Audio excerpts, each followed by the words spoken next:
Bab 4. Jejak yang sulit dihapus. Beberapa hari setelah pertemuan di lobi apartemen, Budi berusaha menenangkan diri. Ia berpegang pada janji Nadia, aku nggak mau ada hubungan lagi sama dia. Namun, perasaan cemburu dan curiga tetap menghantui. Bayangan yang mengganggu malam itu, Budi duduk di balkon dengan segelas teh panas. Angin sepoi-sepoi mengusap wajahnya, tapi pikirannya tetap kusut. Ia ingat jelas tatapan Arman kepada Nadia, tajam penuh keyakinan, seolah-olah pria itu belum rela melepaskan. Suara notifikasi ponselnya memecah keheningan.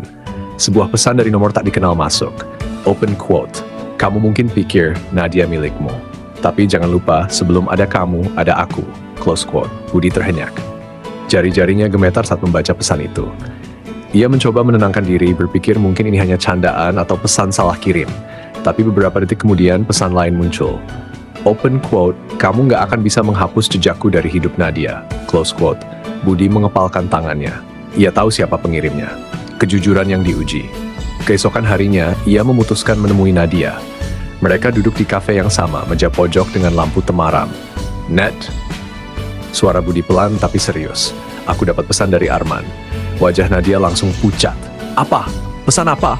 Budi menunjukkan ponselnya. Nadia membaca lalu menutup mulutnya dengan tangan. Matanya berkaca-kaca. Aku minta maaf, Bud. Aku nggak tahu dia akan sampai segininya. Kenapa dia masih ngotot? Apa dia belum bisa move on? Suara Budi meninggi tanpa ia sadari. Nadia menunduk. Aku sudah bilang ke dia aku nggak mau lagi. Tapi Arman itu keras kepala. Dia selalu merasa semua orang harus tunduk sama keinginannya. Budi menatap Nadia lama. Ada rasa marah yang membuncah, tapi ia menahannya. Ia tahu bukan Nadia yang salah, namun hatinya tetap terluka. Pertemuan tak terhindarkan. Beberapa hari kemudian, kejadian yang ditakutkan Budi benar-benar terjadi. Saat ia menunggu lift di lobi apartemen, seseorang menepuk bahunya. Budi, kan? Suara berat itu membuatnya menoleh. Di hadapannya berdiri Arman, pria berjas yang pernah ia lihat. Wajahnya tersenyum, tapi tatapannya menusuk. Aku Arman. Mungkin Nadia sudah cerita tentang aku. Budi menatapnya dengan dingin. Ya, aku tahu. Arman mendekat, menurunkan suaranya. Aku cuma mau bilang, kamu sebaiknya nggak terlalu berharap banyak. Nadia itu pernah jadi milikku. Dan orang kayak dia gampang benar-benar pergi dari masa lalu. Budi mengepalkan tangan, menahan diri untuk tidak terpancing. Kalau kamu masih peduli sama dia, berhenti ganggu hidupnya. Dia sudah pilih jalannya. Arman tersenyum sinis. Kita lihat nanti.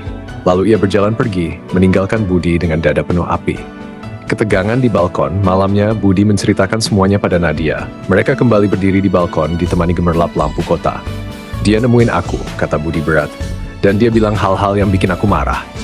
Nadia terdiam, lalu menatap Budi dengan mata berkaca. Bud, aku takut. Aku tahu Arman, dia nggak akan berhenti sebelum dapat apa yang dia mau. Budi menggenggam tangan Nadia erat. Dengerin aku, Nat. Selama aku ada, aku nggak akan biarin dia nyakitin kamu. Tapi aku butuh kamu juga jujur sama aku, setiap hal kecil sekalipun. Jangan sembunyikan apapun lagi. Nadia mengangguk, air matanya jatuh. Aku janji, aku nggak mau kehilangan kamu. Budi menarik napas panjang, mencoba menenangkan gejolak dalam dadanya. Kalau begitu, kita hadapi ini sama-sama. Tekad yang dibentuk malam itu, mereka duduk lama tanpa banyak bicara. Angin malam membawa dingin, tapi genggaman tangan mereka menciptakan kehangatan. Budi tahu hubungannya dengan Nadia baru saja dimulai, tapi ujian datang begitu cepat. Arman bukan sekadar masa lalu. Ia adalah bayangan yang menolak hilang, ancaman yang bisa menghancurkan apapun yang sedang mereka bangun. Namun justru karena itu, Budi semakin yakin. Cinta bukan hanya tentang momen manis, tapi juga tentang keberanian bertahan saat badai datang. Dan ia bertekad, apapun yang terjadi, ia tidak akan melepaskan Nadia begitu saja.